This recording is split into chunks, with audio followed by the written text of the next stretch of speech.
फिर मैंने सैनिक स्कूल का एग्ज़ाम दिया और सैनिक स्कूल में मेरी 21वीं रैंक आई और सैनिक स्कूल चित्तौड़गढ़ में मेरा दाखिला हुआ। कि सैनिक स्कूल का मेन मकसद है कि बच्चों को एनडीए के लिए तैयार करना और उनको भारतीय सेना की तरफ बढ़ाना। सो एनडीए के 10+2 के बाद जो 12th पास होता है बच्चा, तो उसके बाद एक एनडीए नेशनल डिफेंस एकेडमी का एग्जामिनेशन होता है।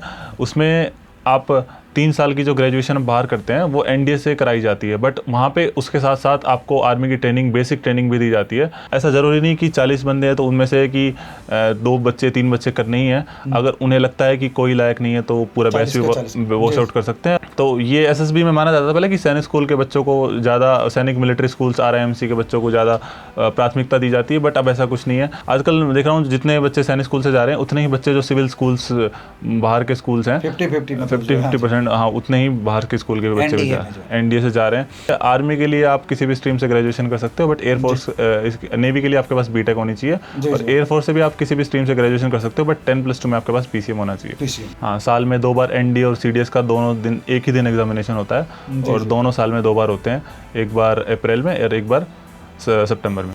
तैयारी के लिए सबसे बेस्ट है, जैसे कि मैं ग्रेजुएशन के फाइनल ईयर में था, तो आप ग्रेजुएशन के फाइनल ईयर से ही तैयारी शुरू करें ताकि बाद में ग्रेजुएशन के बाद एक अनदर ड्रॉप ईयर की जरूरत ना पड़े या फिर किसी चीज़ की जरूरत ना पड़े। तो मैंने घर से ही तैयारी करी थी 1 साल, जैसे कि मैं कोचिंग नहीं ली कहीं भी? नहीं, मैंने कोचिंग बिना कोचिंग लेफ्टिनेंट बने? बिना कोचिंग मैंने सीडीएस क्लियर किया था, पर उससे पहले मैं सीपीओ में ज्वाइन कर चुका था, सीआईएसएफ में एज ए सब इंस्पेक्टर। जी। उसके बाद हाँ, उसके बाद मेरे इंटरव्यू बचे हुए थे जो कि एसएसबी थे, तो वो मैंने इंटरव्यू दिए और उसके बाद फिर मेरी आईएमए में ऑल इंडिया रैंक 40 और उसमें कोस्ट गार्ड में all India rank 3 assistant commandant में। तो अगर आप निरंतर प्रयास करते रहेंगे तो आपको कुछ ना कुछ ज़रूर मिलेगा। मेहनत कभी बेकार नहीं जाती, क्योंकि मैंने भी कई एसएसबी अटैम्प्ट दिए थे, 2 अटैम्प्ट 4 अटैम्प्ट के बाद लगने लगता है कि शायद नहीं होगा, बट मैंने जैसे कि 8वें बार मैंने एसएसबी क्लियर किया था। ज़रूरी नहीं है कि हर एक आदमी एक डिफेंस का अफसर बन जाएगा या फिर एक आर्मी का अफसर बनेगा, बट अगर आप वहाँ कुछ नहीं कर पाए तो आप अपनी ज़िंदगी में बहुत कुछ उस प्रोसेस के थ्रू सीखते हैं।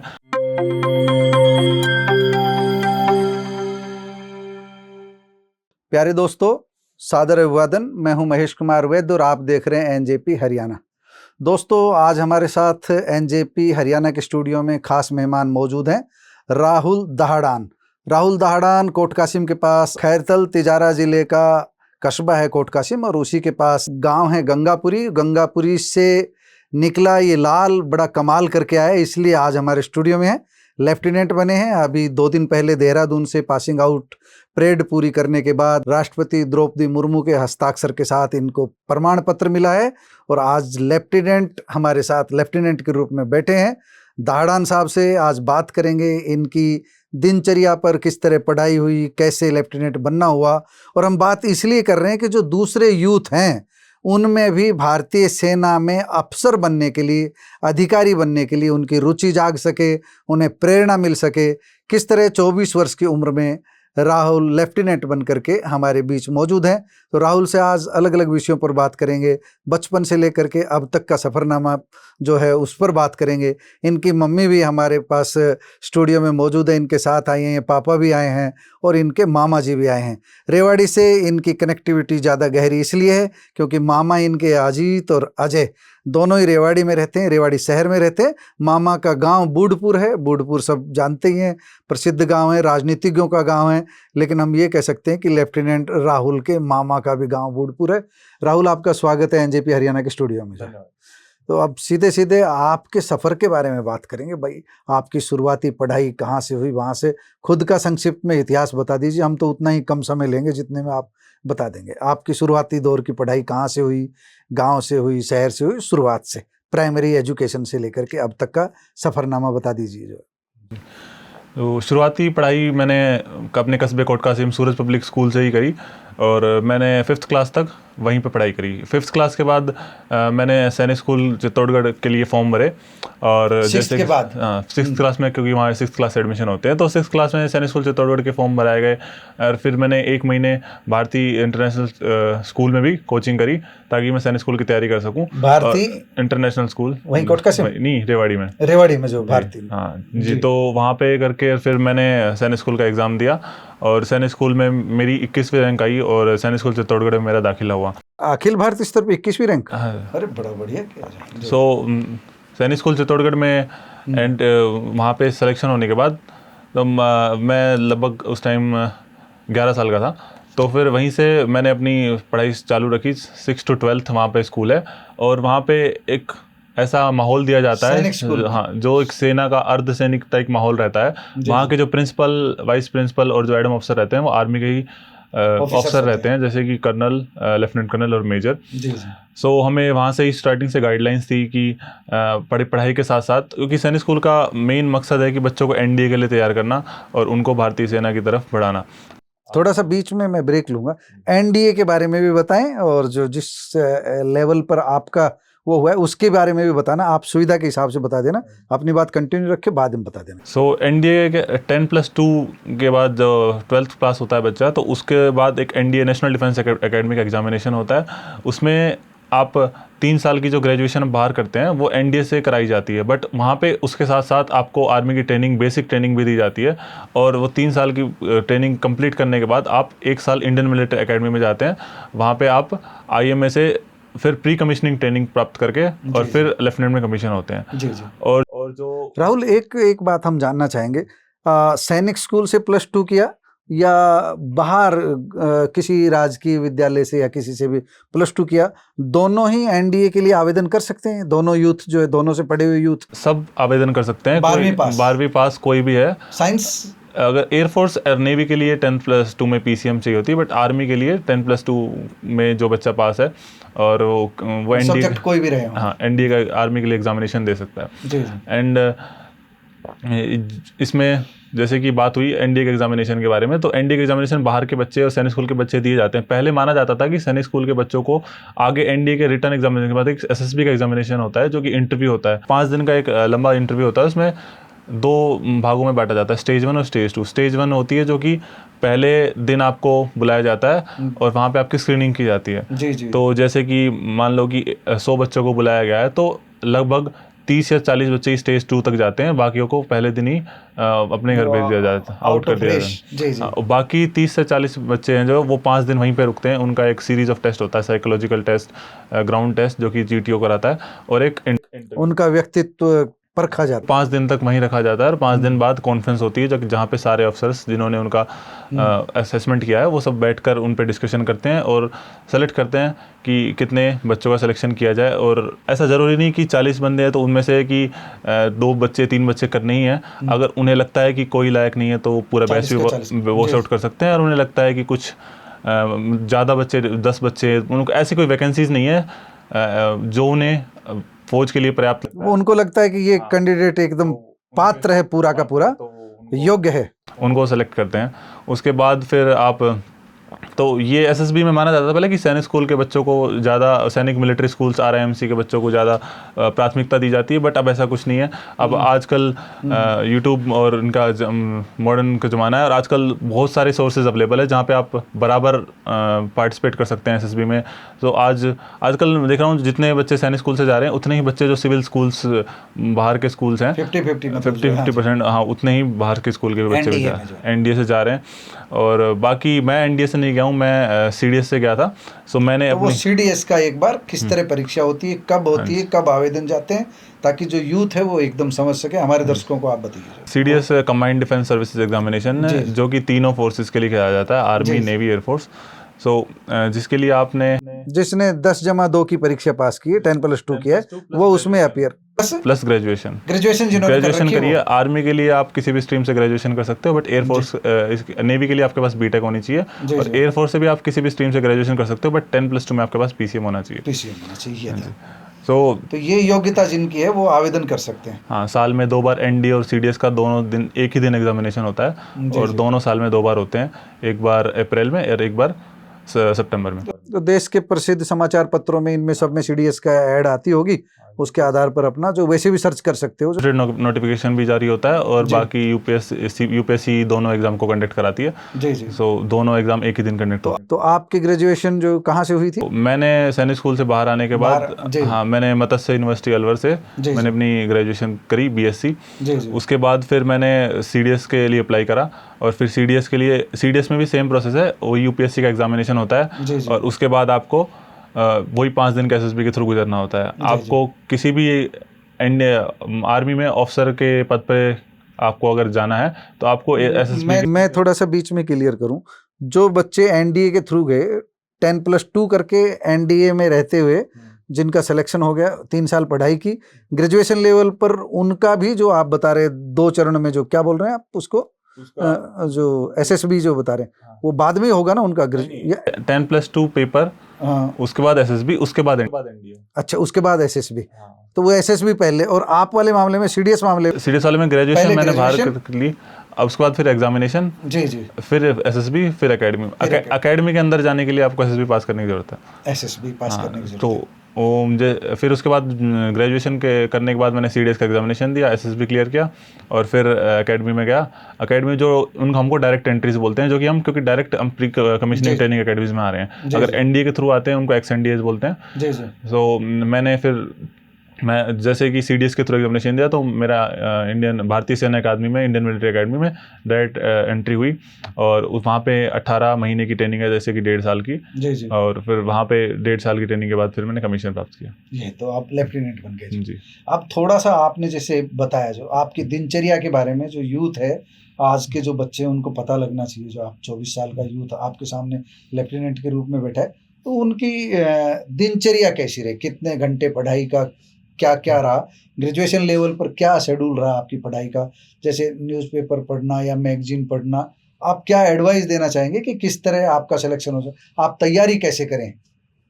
तैयारी के लिए सबसे बेस्ट है, जैसे कि मैं ग्रेजुएशन के फाइनल ईयर में था, तो आप ग्रेजुएशन के फाइनल ईयर से ही तैयारी शुरू करें ताकि बाद में ग्रेजुएशन के बाद एक अनदर ड्रॉप ईयर की जरूरत ना पड़े या फिर किसी चीज़ की जरूरत ना पड़े। तो आप जैसे कि ये देख सकते हैं, ज़रूरी नहीं है फाइनल ईयर, सेकंड ईयर में भी है। अगर आपको लग रहा है कि ग्रेजुएशन का पेपरों का इतना लोड नहीं है, क्योंकि वो भी साथ साथ किए जा सकते हैं। तो आप उसी टाइम पर अपना धीरे धीरे रूटीन बनाकर आप तैयारी कर सकते हैं एग्जामिनेशंस की, क्योंकि सोर्सेज बहुत अवेलेबल है, ज़रूरी नहीं है कोचिंग की। बट आप यूट्यूब पे भी सोर्स पढ़ेंगे, जैसे कि आप एग्जामिनेशन का सिलेबस देखेंगे तो मैथ, जनरल एबिलिटी, मतलब आज के इंटरनेट की दुनिया में बहुत कुछ सोशल मीडिया पर भी उपलब्ध है। सोशल मीडिया पे बहुत उपलब्ध है, जैसे यूट्यूब पे काफ़ी चैनल्स है डिफेंसेस के, जैसे कि सीडीएस जर्नी हुआ, और भी कई चैनल है, तो उनसे आप प्रेरणा ले सकते हैं, आप उनसे पढ़ाई कर सकते हैं काफ़ी अच्छी तरह से। आप ऑनलाइन बैचेस भी ले सकते हैं अगर आप चाहते हैं। बाकी अगर ऑनलाइन बैच ना भी लिया जाए तो भी खुद के लेवल पे आप अपनी तैयारी ऑनलाइन रही। तो मैंने घर से ही तैयारी करी थी 1 साल, जैसे कि मैं कोचिंग नहीं ली कहीं भी? नहीं, मैंने कोचिंग बिना कोचिंग लेफ्टिनेंट बने? बिना कोचिंग मैंने सीडीएस क्लियर किया था। तो उसके बाद फिर जब मैंने उसके साथ साथ सिर्फ सीडीएस के एग्जामिनेशन नहीं दिए थे, मैंने बाकी एग्जामिनेशन भी दिए थे, जैसे कि मैंने एसएससी सीपीओ भी दिया था, और साथ साथ मैंने coast guard assistant commandant examination, जिसको सीजी कैट बोलते हैं, तो उसमें भी मैं एग्जामिनेशन दिया था। तो इनका मेरा तीनों का रिजल्ट साथ ही आया था लगभग। पर उससे पहले मैं सीपीओ में ज्वाइन कर चुका था, सीआईएसएफ में एज ए सब इंस्पेक्टर। जी। उसके बाद हाँ, उसके बाद मेरे इंटरव्यू बचे हुए थे जो कि एसएसबी थे, तो वो मैंने इंटरव्यू दिए, और उसके बाद फिर मेरी आईएमए में ऑल इंडिया रैंक 40, और उसमें कोस्ट गार्ड में all India rank 3 assistant commandant में। तो आप तो कई, मतलब आपको तो लेफ्टिनेंट का ही सपना ले रखा था बस। हाँ, तो बीच में जॉब तो कई आ गई आपके पास। तो कोस्ट गार्ड की ज्वाइनिंग 26 दिसंबर की थी और आईएमए की 10 जनवरी की थी। तो मैंने कोस्ट गार्ड में अनविलिंगनेस का लेटर दिया, और उसके बाद फिर मैंने 10 जनवरी को इंडियन मिलिट्री अकेडमी ज्वाइन की। जी। राहुल, परिवार के बारे में, पारिवारिक पृष्ठभूमि, आप कोट कासिम के पास जो छोटा सा गांव है, वो गांव की माटी में मतलब आप खेले पले बढ़े शुरुआती दौर में, तो प्राइमरी से पहले भी जो आपका बचपन बीता है, पेरेंट्स के बारे में बताइए, माँ पिता सब के बारे में बताइए, जो कौन है, नाम सहित बताइए। मेरा एक काफ़ी छोटा परिवार है जिसमें 5 सदस्य हैं। मेरे माता पिता, मेरी बहन, बड़ी बहन और मेरी दादी। तो मेरे पापा, आप बड़े हो, बहन बड़ी बहन है? जी। तो मेरे पापा सुनील कुमार यादव हैं, उनके वो एक किसान है, और उन्होंने ही मुझे बचपन से। कितनी ज़मीन है? ज़मीन 15 बीघा। 15 बीघा जी। और ठीक है, मध्यम किसान है जो, ठीक है। और मेरी मम्मी एक गवर्नमेंट टीचर है। जी। और मेरी बहन भी एक टीचर है, उनकी शादी हो चुकी है अभी। जी। और जैसे कि बताया कि मैंने शुरू से ही मम्मी पापा का सहयोग रहा था, क्योंकि उन्होंने ही मुझे सैनिक स्कूल में दाखिला कराया, और उसके बाद ही मतलब जागरूक रहे के लिए मुझे एक छोटी उम्र पे बाहर भेजना, जबकि मैं 10, साढ़े 10, 11 साल का था। तो उस टाइम पे उन्होंने अपना फैसला किया कि उनके लिए भी एक कठिन फैसला था कि वक्त को कि हाँ कि मुझे बाहर भेजना पड़ेगा, क्योंकि गांव में क्या है कि माहौल इतना नहीं मिल पाता है।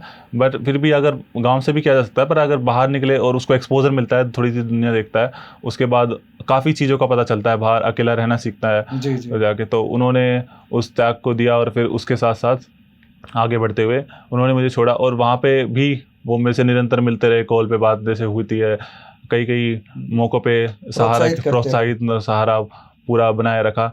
उसके बाद जब बीच में जो ग्रेजुएशन का फेज़ चल रहा था, क्योंकि सैनिक स्कूल के बाद आने के बाद मैंने एनडीए के एग्जामिनेशन भी दिए थे स्टार्टिंग के, बट वो मेरे उस टाइम पे क्लियर नहीं हुए थे। तो उन्होंने मुझे भरोसा जताए रखा कि हाँ कि आगे ग्रेजुएशन करेगा और उसके लेवल पे ग्रेजुएशन के बाद, हालांकि उनका इतना फौज का सपना नहीं था, बट यूँ है कि मैं जैसे पूछ ही रहा था आखिर राहुल आर्मी ऑफिसर बने, ये सपना किनका था?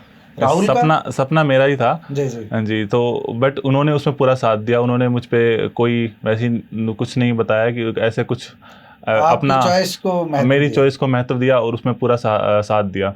और उसमें साथ में लेकिन इसकी मुझे बहुत खुशी है कि उन्होंने पूरा बढ़ावा, जैसे मैं कहीं भी जाता था एसएसबी देने, तो वो हर पल जैसे मैंने उनको भी उतनी ही खुशी हुई जब मैंने उनको अपने रिजल्ट के बारे में बताया कि मैं इंटरव्यू में सेलेक्ट हो गया हूँ या फिर उन्होंने मुझे हर कदम पे हर जगह साथ दिया।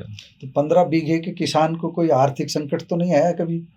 नहीं, ठीक ठाक पढ़ाई आर्थिक संकट वैसे कभी नहीं आया। बाकी वैसे पढ़ाई वढ़ाई में उन्होंने अपने खुद जी जान से, मैंने उनको खेत में काम करते देखा है, मैंने भी उनके साथ काम किया है। तो मेहनत तो बहुत लगती है, बट यूँ है कि हाँ आर्थिक स्थिति में हमने सब मैनेज किया है और उसके बाद उन्होंने सब मुझे जी जान से पढ़ाया। जी।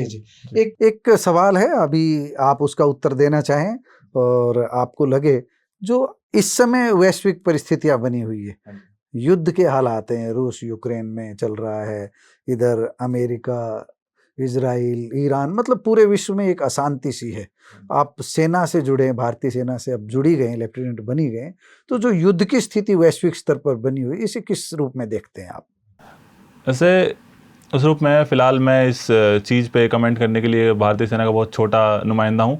पर यूँ है कि ऐसी स्थिति में वैसे कोई ज़रूरी बात नहीं है, पर इतनी बात है कि फ़िलहाल जो माहौल बना रहता है वो इतना नहीं है जितना दिखाया जाता है। यूँ है मेंटेन जो इंडिया के रिलेशंस हैं वो हर कंट्री के साथ अभी पीसफुल रिलेशन रहे हैं। बाकी जो हमारे प्रतिद्वंदी देश हैं उनके साथ हमने भी, अगर कुछ होता है तो हम बराबर की कार्रवाई उनको की जाती है, जवाब दे। हाँ, तो बाकी वैसे पूरा यहाँ पे जो वातावरण है वो पूरा पीसफुल है और उस पर जो भी है अगर कुछ कार्रवाई लेने की जरूरत होगी तो हम उसके लिए तैयार रहते हैं।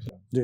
एक आपका मैसेज जो आज का युवा है, आपकी पीढ़ी का 20 से 22, 23, 24, उनके लिए क्या मैसेज, अगर वो जो आर्मी ऑफिसर बनना चाहे तो उनको किस तरह का सपना देखना चाहिए और किस तरह की तैयारियां करनी चाहिए, एक बार फिर कम शब्दों में बता दीजिए। कम शब्दों में यही बात है कि अगर आप निरंतर प्रयास करते रहेंगे तो आपको कुछ ना कुछ ज़रूर मिलेगा। मेहनत कभी बेकार नहीं जाती, क्योंकि मैंने भी कई एसएसबी अटैम्प्ट दिए थे, 2 अटैम्प्ट 4 अटैम्प्ट के बाद लगने लगता है कि शायद नहीं होगा, बट मैंने जैसे कि 8वें बार मैंने एसएसबी क्लियर किया था मैंने कई बार। तो उसमें यूँ है कि आप अगर निरंतर प्रयास करते रहेंगे तो आपको उसकी सफलता वहाँ नहीं तो कहीं ना कहीं और ज़रूर मिलेगी। हार नहीं माननी है। हाँ, ज़रूरी नहीं है कि हर एक आदमी एक डिफेंस का अफसर बन जाएगा या फिर एक आर्मी का अफसर बनेगा, बट अगर आप वहाँ कुछ नहीं कर पाए तो आप अपनी ज़िंदगी में बहुत कुछ उस प्रोसेस के थ्रू सीखते हैं और आप वहाँ नहीं तो कहीं ना कहीं ज़रूर कुछ ना कुछ अच्छा करेंगे, निश्चित रूप से। जो दोस्तों, ये थी राहुल की कहानी, राहुल की जुबानी, जो इन्होंने बताया है। अभी आर्मी अभी ज्वाइन की है, आगे इनको देश सेवा का लंबा अवसर पड़ा है। इनकी खुद की इच्छा थी कि मैं देश की सेवा करूं तो आर्मी में जाकर के करूं। इनको पहले काफ़ी ब्रेक मिल चुके थे, सीआईएसएफ में, दूसरी सेवाओं में इनको मौका मिल चुका था। शायद कोई दूसरा शख्स होता तो जॉब को पक्का मान करके उसी में जो है संतुष्टि पा लेता, लेकिन इनको ऊंची उड़ान का सपना था, वो इन्होंने पूरा किया है। पेरेंट्स के प्रति इन्होंने कृतज्ञता व्यक्त की है, क्योंकि उन्होंने अवसर दिया, बच्चे की जो रुचि थी उसको आगे बढ़ाने में मदद की। राहुल, आपका बहुत बहुत धन्यवाद।